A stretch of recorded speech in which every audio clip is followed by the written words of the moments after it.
Welcome back to the Corporate Detox, the podcast where we talk about work, ambition, and life in and after corporate.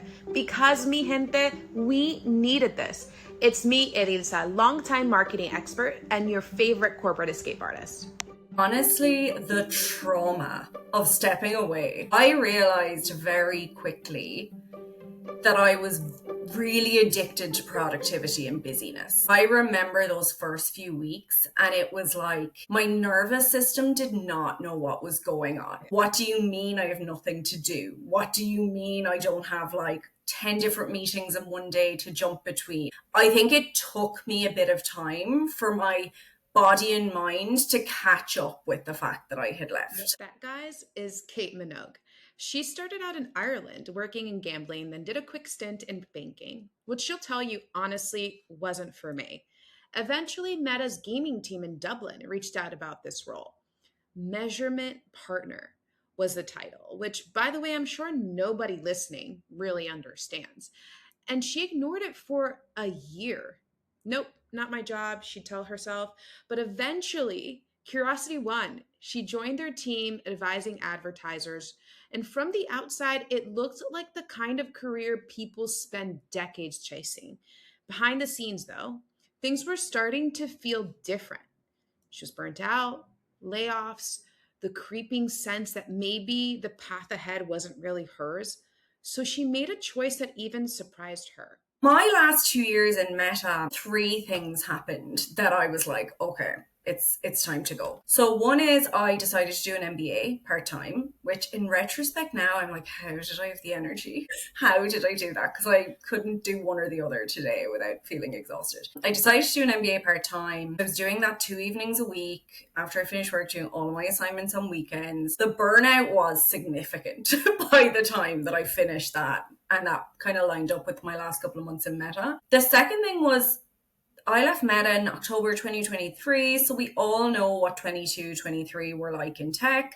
I was a people manager through multiple rounds of reorganizations and layoffs. I was watching the company adjust and change, and not necessarily in ways that were going to give me the opportunities that I wanted. Not saying decisions that were made were right or wrong, but selfishly reading the tea leaves, the jobs that I wanted to do, the problems I wanted to solve were not going to be available to me. You're going through the like absorption of the stress of all of your team every single time there's another layoff. And the other thing was I realized that if it wasn't for the MBA or the layoffs, I just didn't feel like I was learning anything anymore in the job that I was in. So I had this really perfect combination of being bored, but also really stressed. It's the domino effect of everything. For me, it was a random meeting that I was like, oh my God, I am actually done. You just have a breaking point. We often talk about how does it feel to have a layoff, but not how does it feel to give a layoff. How did that moment feel for you as a people manager having to communicate this news? I have endless empathy for middle management through layoffs because let's be honest, in a large organization, they have little, if any, control. And to their team, they are the face of the company. And to the company, they are the face of their team. And they are just relaying as much information back and forth as they can without necessarily either understanding or agreeing with the decisions that are made. And I think one of the hardest things for me in the way the layoffs played out in Meta was the first round of layoffs was a really big surprise to everyone. We found out about it in the Washington Post. And then, big bang, it happened. There was a CEO memo. There was a number that went out as to how many people would be laid off.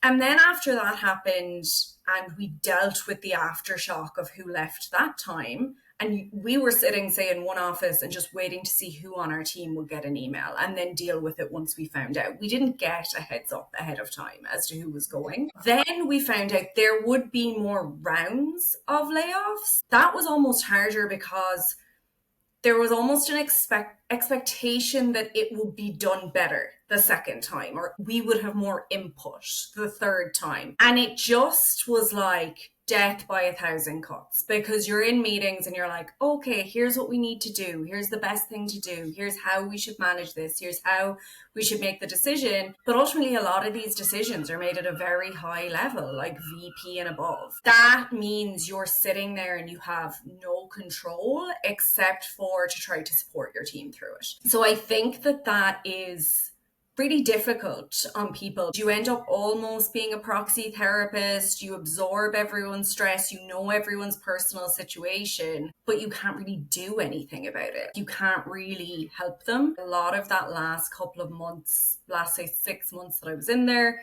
before I knew I was leaving myself, when I was kind of working through it, was a lot of like, not even campaigning to leadership, but like appealing to leadership, making sure they understood everything, making sure that organizationally, when they were making restructures, they had all of the context, making sure you just did your best to communicate everybody's value, but also on the flip side, try to prepare your team for the reality of the outside. And it was small things. Like you said, your job title is not going to translate to the work that you've been doing. So like, let's work together on how we can communicate that better if you're in a job hunt in a couple of weeks, and just things like that. I think that it is a difficult position to be in where the perception is you have more impact than you actually do. I remember for me, the feeling of it was waking up at 3 a.m. with your heart racing. What was it for you? Did you go back home and like sit in silence? Like what, how did that manifest for you?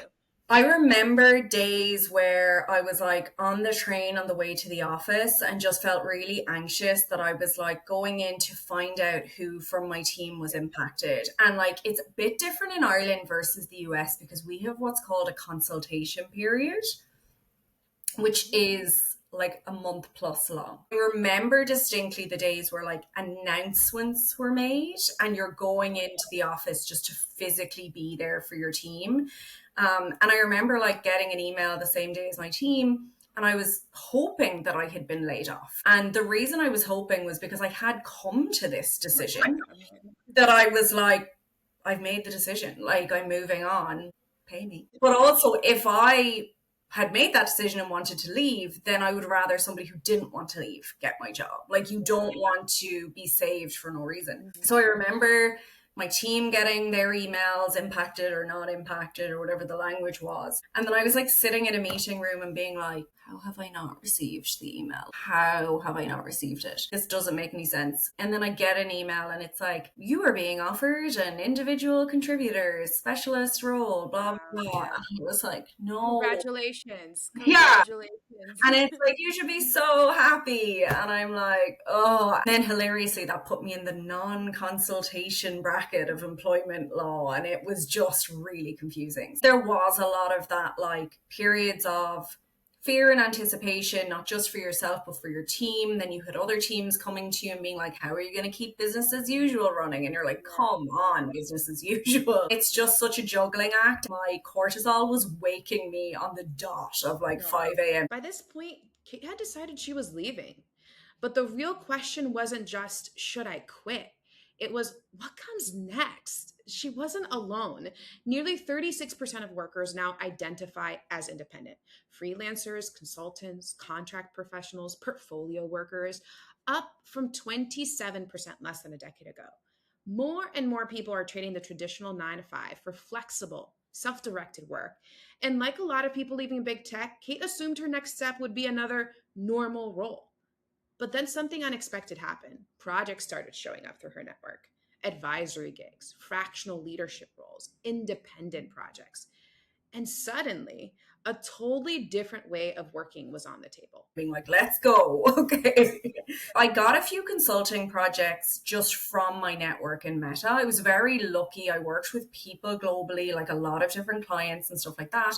So while I was in the job hunt, I had people reach out and say, data strategy as a topic is a real struggle for our C-level. It is something they feel like they should be doing well or maybe are doing well, but they don't even know the questions to ask. And because of the way I had worked for the previous 6 years, which was very industry facing, C-level facing, sales facing, I had really gotten to that point where it's like, okay, I know how to connect these dots. I know the problems everybody's making. I know how to get them to have the right discussion. So I did a couple of consulting projects, but I was still like, no, not a consultant. Don't want pipeline. Just like, hard no. So the change that happened for me, and the reason that I say that the website was kind of the turning point, is I was in the process for an interview for like a chief data officer role. And when I started that, it was another like, I don't want to be a chief data officer. Like, that sounds like hell. I do not want to get up every day and talk about governance and infrastructure. But when I met with the other C level, I realized that that whole job before the job trap I had been putting myself in was because I was so restricted by what job titles I felt I was eligible to apply for, what I felt I had permission to apply for, because it was a natural one step or less away from what I had already done. But I saw this kind of fractional and advisory direction as like, but people will have these conversations with me if I come in through a different door. So I was like, why am I forcing myself onto this really painful job search when actually I could just do this a different way? I could take myself out of that game for a while. I decided to launch my website so that I'd have a shop window. Like, it felt like something I could point people to. And it felt like what I was offering took more than 2 lines to explain. So it helped for me to have a place to explain it. But it was also something that I said to myself was like, this is going to give me the opportunity to work with different people, different companies, get exposed to different roles, different problems without having to be at the mercy of a job title and a job spec. And I realized that more than anything, that was what I wanted after Meta, was to be able to break out of a job spec and a role specification. Because when you work in a really large organization, everybody owns a bit of everything. If you want to push into a different part of a problem, you have a team, if not 10 teams, that you have to kind of permission from to do that. Whereas what I realized was I wanted undefined problems to solve. And sometimes you don't get that with a job application, because the job application, they've already defined the problem to publish the job. So I was like, if worst case scenario, I don't like this or I fail at this, and 6 months later, I've still gained something in terms of my positioning or my knowledge of the market or whatever it is. And that was when I launched the website and was like, this is a thing. Press Yeah, publish. I remember when launching my website and I was like, oh my God, this is actually harder to do than I expected. Like, even the most simple, basic websites, there's wireframes and everything. The other thing I tell people, it's such a representation of your brand. You want to Yeah. make it look passable for people to be like, oh, Yeah. she's legit. So huge milestone. But it sounds like you took a few freelance projects before. Was your first big freelance gig after you launched the website Freckle? Yeah, I had a couple of, it's funny actually, I had a couple of freelance projects, which I would call really consulting projects. Like, traditionally shaped their deliverable, their timelines, all of that before I launched. What launching actually did for me, which is funny when you think about it, because like, you're in this transitionary period. You feel like you're talking to people all the time about the hunt you're on, the search you're on. I remember, like, within a day or two of publishing my website, a former colleague of mine who I'd worked with in Meta, we were still good friends, but maybe hadn't been in contact as much because she changed company, reached out and she was like, are you available? I was like, I think you've known I've been available. And she's like, no, no, Yeah. no, but like, available for non-full-time stuff. And I was like, oh yeah, like what are you thinking? And she's like, well, a friend of mine is starting a startup and they really need an advisor. And it was a moment where I realized that, and I think this is something that people need to realize, not everybody's thinking about you in every context until they get a sign to think about you in a different context. Whether that is them projecting, well, if I'm in a full-time job, I don't want people to bother me about this, or if I'm in a job hunt, I don't want people to think about this. It wasn't until I said, I do advisory and X, Y, and Z, that she said, thank God, I've been like, you were my ideal person, but I didn't think you were available for that. So I started working with Freckle in an advisory capacity because they had been told, when they reached out to an engineering advisor, if you want to build an AI product, you need a data person. You need somebody who knows and understands data science. They were like, can you help to like just guide us on the viability of what we want to build? I started having a couple of conversations with them about that, and then I connected them to a university that I work with. and got them a student where the students would do some research for them to like help them with that viability. And I managed the students for them.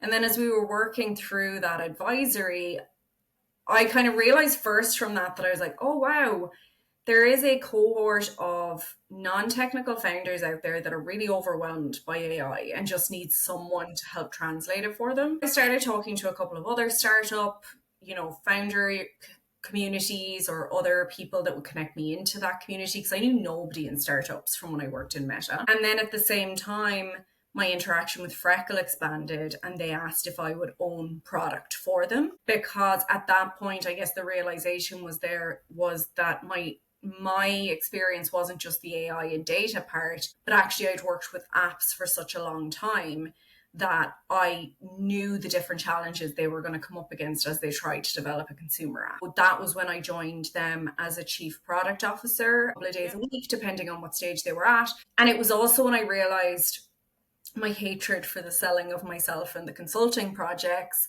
that actually fractional and advisory were so much more enjoyable for me. Because when somebody would come to me with a consulting project, it usually gotten budget for the question. I used to just be like, at least 50% of the time, that's Fine the problem. wrong question. Yeah. Or I'd be like, yeah, but I know somebody else who'll do that work for you. Like, I just wasn't enjoying them as much. That's when, like, your website's up, like you say, it's not a task to change it, but at the same time you can evolve it yourself as you go. And I would gradually be like, more fractional and less consulting. Then I guess found more projects like that. But I think it's about the clearer you are yourself, the more signal you can put out there to your network of people that you might think it's obvious to. It isn't, both on what you're available for and the kind of work you want to do. But then you can also put yourself in places where you'll find more of that work. And that's actually like an abstract question for people. Like, often what I get, like, how are you getting these projects? And for you, like, I feel like you do a lot of interesting things. One is you go out and post and remind people a few times a year that you have capacity for new work and Yep. that this is the type of people who should be looking for you. What are the signals that you're putting out for people to like know that you have capacity and that you're available? I feel very lucky that one thing I didn't have to do when I left Meta was get comfortable with LinkedIn, because it was part of my job in Meta to be comfortable with LinkedIn. So thank you, Meta managers, and for putting that in my, performance reviews, because it would have been a double whammy of comfort zone if I had to go from zero, because I know how uncomfortable people find LinkedIn. I was there once, but I'm luckily past it now. I do use LinkedIn primarily to do a mix of, here are the kind of topics that I speak about, here are the kind of projects that I work on, and then here are the milestones I'm at within those projects. You can kind of either explicitly or inexplicitly point to, I'm looking for more, or I'm looking for more like this, or I may be looking for more in future. But you also do like tactical things like set up a Calendly and occasionally just put out calls for if people want to chat or if people want an introduction. Because that's what I mean when I say signals. When people are not thinking about you, they are completely consumed in their own schedule and their own way of doing things. And if they're in a full-time job, it will not cross their mind that a person that they know that talks about this topic might talk about it to their team, like might actually be available to support. So if I could give people any piece of advice, it's like, don't assume that what you are nervous or cringe about is even obvious to other people. You need to spell it out for them. If you can do that in ways that is like, here's what I'm working on, and here's what I like to work on, and here's what I would like to do more of, and do it in terms of the structure of the projects as well as the topic of the projects and the actual topic of the target client, because that's the signaling. And like occasionally you can like message a friend who's very well connected and say, I'm currently focused on this. Is there anyone you would be able to introduce me to? But I definitely found for my first year, I went to a lot of events. whether they're conferences or smaller networking events. Some of them were worthwhile, some of them weren't, but you learn from them what is valuable. Like, I'm not a big manifester. I don't know if it's the Irish in me, but it's just not me. But I do believe in signaling, because people can't guess. Like, people are not psychic. They don't know what you want. They don't know what you need. They don't know how you're working. You have to make them aware somehow. Even on the LinkedIn thing, vast majority of people don't see any of your posts. Like, they just don't see them.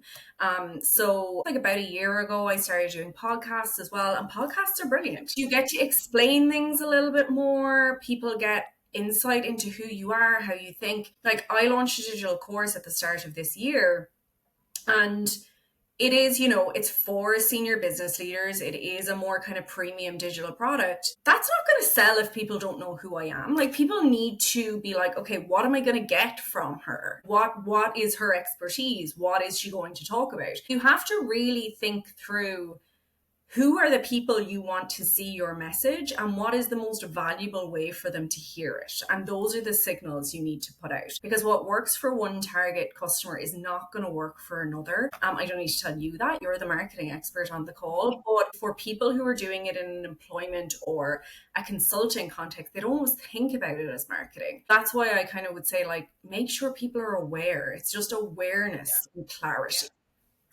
And also, like, what you're saying is like putting yourself in multiple channels. People who won't see you on LinkedIn will see you on a podcast, or people I see you're on conferences too who won't see you at a podcast will see you at a conference. You were lucky, quote unquote, in that you got some projects that fell into your lap after you put in those signals.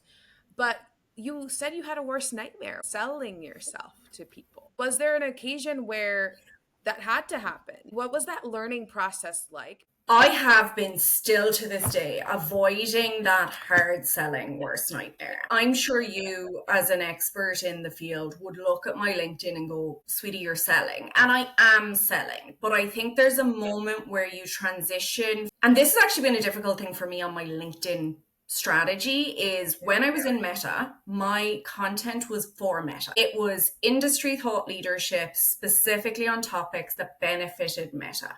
There were still topics that I posted about that were close to my heart, but we're in a corporate entity. There is that like constraint around it. When I left, I continued posting in that thought leadership voice, and I changed the topics to benefit me, whether it was in my job hunt or whatever, but I didn't change the voice. And I think what took me a bit longer, because that was my comfort zone and something I was used to, was to realize that I was the product and I was not talking about myself enough in the content. Like, me talking about AI, some people will really resonate with that and go, she's got interesting thoughts and ideas on AI. But that does not convert them into a customer, because they don't know what your role in that is or what you're selling. So I think my best transition towards sales has been through content. And that is, I'm going to be honest, potentially going to always be my primary sales channel, because it's where I feel the most comfortable. The other thing that has kept me out of my worst nightmare is that decision to go advisory and fractional versus consulting, because what that means is low volume. If I needed a high volume of clients, I would have to do the pipelining and selling and CRM and all of that stuff as a part of my day job. Whereas what I try to do is just do enough awareness, exposure, curated content, visibility in the right places, ongoing conversations through my network, that, there's usually a couple of warm introductions that are there before I finish a project. So again, it's not selling, but it's not the version of selling that I dreaded. I've probably had to grow up a little bit in terms of, like, we're all selling, and go, okay, what's selling makes sense, but also what selling am I willing to do? And there have been one or two moments where maybe a project is finishing up or might finish up, and I'll go, oh, I better pipeline. And I'm sure that will continue to happen. But I think that I have kind of gotten to this point where I'm never not. I very rarely shut people down and say, I'm not available at all. I will say, I don't have a lot of capacity, but I could do advisory hours for you until my capacity opens up. And I think that has been a more natural engagement model for me. Yeah. I love it. I love it. What's also beautiful about your journey that I have found is what you've learned through solopreneurship. You started off with taking consulting projects, learned that, hey, I like undefined problems. Yeah. Let me go into more fractional work. And then in fractional work, you hit the gold mine of getting product as like your, and like now it's opened this door, but from you being pigeonholed in the marketing analytics, data science world. Did you expect that to be the case when you jumped into this, that you would be maybe learning where you want to go next as opposed to just building this business, you know?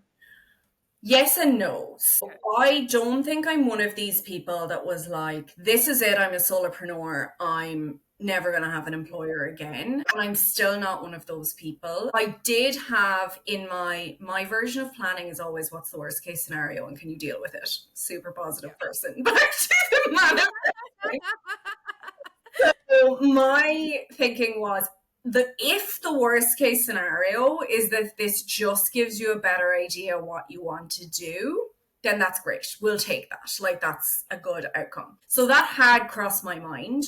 But absolutely, it had not crossed my mind that it was going to be product. Like I said, and I think this is common when it comes to both MBA graduates and people from big tech, I was like trying to join the dots between what I learned through both of those and find the perfect role in the intersection. A lot of MBA graduates point towards strategy and operations. I knew enough to know it was data-ish and there was a lot of decision making in it. But what I also knew is I didn't know what I didn't know in the companies that were smaller or in different industries or who. And I think now when I look back, what I was looking for was who owns and drives the strategy of what the company does. That's where I want to be. I tried to resist AI for quite a few months after I left Meta, which in retrospect was really, that was going to work out well.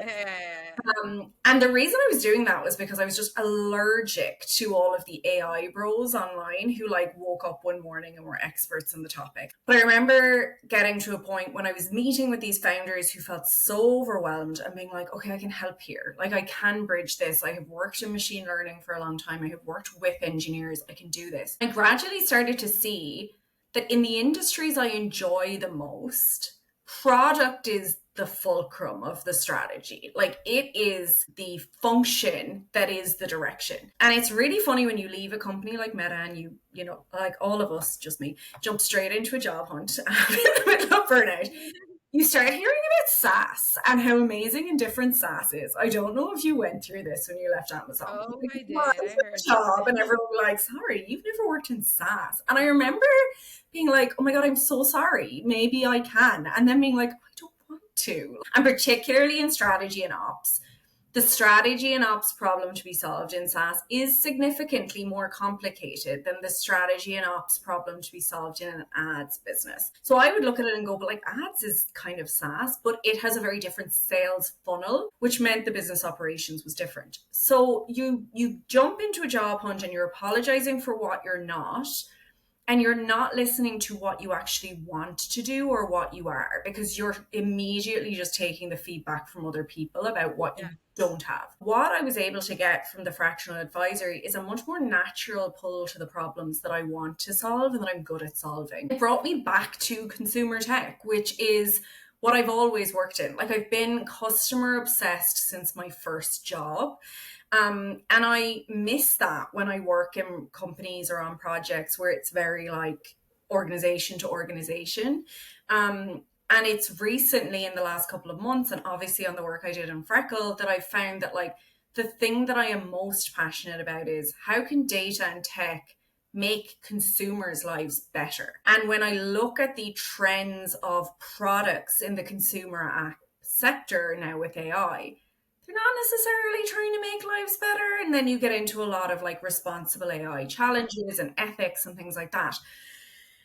And I'm like, oh, like that's where I want to be. Would I have spotted that it was product had I not gone through this journey? I don't think so. Because again, if you've worked in a big tech company, you know, there are very strict definitions and pathways into things like a product manager career. And I remember a couple of times when I was in Meta, different leaders being like, would you consider going the product manager route? And I was just like, oh, like, that feels exhausting. You're so wrapped up in the process of it instead of what the ultimate like end career would Output. be. Yeah. Yeah.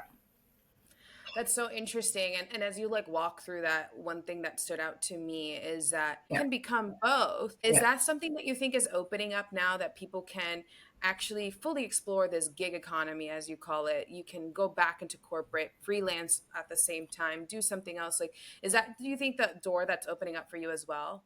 I think so, because like my driving force throughout all of this and continues to be I want to do the work I enjoy the most. I want to do the most fulfilling Yeah. work, and I don't care if I'm the employer or somebody else is the employer, if I'm full time or part time.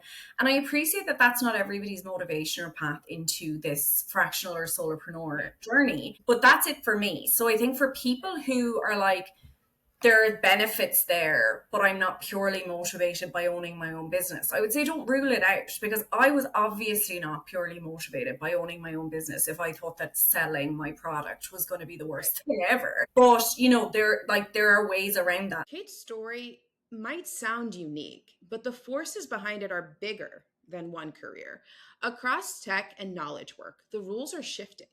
Ex colleagues who haven't gone back to an office, a neighbor experimenting with side hustles, close friends of mine blowing up the group chat about AI courses their companies are making them take. I asked Kate if what she built for herself, this mix of advisory, fractional work, and independent projects, might actually be a glimpse of where more careers are headed. For her, it's not about leaving the right job, it's about building one that actually fits her life, what she wants to do. And there are supports for that. But I think when we think about like what's happening in employment right now, there are probably three driving forces for the trends that we're about to see. And I think this sits in between the three of them. So we have layoffs, which we've already discussed, like particularly in tech, layoffs are now and ever present. Like they're not going anywhere. Companies are just going to do this flex in and out as they need it. We have the remote work return to office debate. And I think that that's very related to this, because a lot of these opportunities would have been closed off to people had they had to sit and co-locate with the company. Whereas it's the fact that there's that flexibility and that if you're not here, you can still be valuable, has opened a lot of these doors. And I do think it probably accelerated the fractional industry outside of the US, is like people being like, oh, I can find talent anywhere. And the third thing then is AI. AI is a lot of the conversation around the future of work. Like, what are we going to do? And I was reading a book at the start of the year, Slow Productivity by Cal Newport. It's a really interesting book at this moment, because what he found in it was knowledge work has always been assessed based on productivity. But he was like, that's never been the perfect way to measure the impact of knowledge work. Like the number of emails you send, the number of like meetings you do, like all of these metrics are just a way to try to say, is this person working hard enough? Are we getting enough out of this person? But if you use metrics like that, you can't compare to employees that have very different levels of value in their output. And as we see the AI trend happening, it's going directly for efficiency and productivity. It's like, can do this faster, can do more of these in the same time, can, whatever it is. One example that he spoke about, what's really the value of knowledge work? It's like people's thoughts, people's creativity, people's exploration. And he went back to the Renaissance masters and he was like, Leonardo da Vinci would spend years on a painting while also exploring this invention. When he was like, nobody was counting his hours, nobody was checking his volume of outputs. Like everyone was just like, great, we have a new thing that has made a change to this discipline. And I think portfolio work and AI both give us an opportunity to go back a little bit to that, which is you are no longer defined only by your employer and your job title and the seat that you have in their business. And you shouldn't necessarily be defined by these really superficial efficiency KPIs. If we're to channel AI to take that away from us, like give it to AI, just be like, you take the efficiency, that's great. Then what you were left with is people being able to define their time a little bit differently. And I think that with layoffs, people have a different relationship with their employers, whether it's like a fear that they're dispensable, or a different kind of loyalty, or they just want to be more resilient to a layoff happening in future. And our personal brands are one of the ways that we do that. So I think that if I was in full-time employment tomorrow with a company, I would not stop posting on LinkedIn. I would not stop going to events on topics that interest me. I would not stop reading up on AI or developments in my vertical, because I need to kind of shift my mindset on my career to be, what motivates you is doing fulfilling work you enjoy. Whether it is with this employer tomorrow or not, you are going to continue to build that career. And that is done with these different contextual things in mind, which is, I don't wed myself to how many of a certain action I can do in a day, or climbing a certain corporate ladder where they might decide tomorrow you're gone, or being in a company where they say, well, if you're no longer located in this location, you can't work for me. Like, those external factors are accelerating so much that I do think people are going to have to be a lot more adaptable. And I don't think there's a downside to being open to both versions of employment. Yep. It's almost like you become the employer, they become your subsidiaries, as you grow in time. As we start to close, I'm sure, though, if you would have been told where you are now, that you would be here and at this crossroads, leaving the security of a paycheck, what would you tell yourself now? Like, to those solopreneur curious, what should they be asking themselves before leaving? Well, I always tell people to take a bit of time off. My husband, I take a bit of time off. My friends, take a bit of time off. Do what I say, not what I do, is my number one Yeah. piece of advice. But I also always try to get people to spend time reflecting on, like, what really are your motivators? What are your plans? And I'm not a 5-year plan kind of an advocate. I think that for me, the best approach to a career, and particularly in this context, is high intention, low attachment. What are the things you want to do? But be open to different paths to getting there. Like, realize that you might not be able to predict the how, but be really clear on what's important to you. And when I speak to my former colleagues who are still in Meta or in other large organizations, job titles, they're not going to save you from the weird job title that they gave you. They're not. They don't care. So you have a couple of choices. You can own your personal brand now, like start doing that before you leave. Or you can be really selfish internally and make sure that you're moved into the teams that serve you better. So I didn't do the latter. I am not great at being a selfish employee. Once I'm in a company, I'm very like, okay, focused on what I'm doing. Mm-hmm. So I didn't move around a lot. Maybe I would have gotten to product a couple of years earlier had I done that. That's what I'd say to people, is like, be really, really curious, but also be really selfish and be like, what do I need and how can I set myself up for what I can't control? Because we can't control most things, but we can control how we're prepared for different situations. Yeah, this has been so lovely. I'm so excited about what you gave today. What really stuck with me is that Kate didn't leave her job with a perfect plan. What she had was curiosity and the guts to experiment with what work could look like, that it'd be different. Right now, with layoffs, AI, all the shifting expectations, so many people are rethinking careers. Her story is a reminder that there isn't just one way forward. Sometimes the next chapter starts by stepping back long enough to ask yourself what kind of work you actually want to be doing.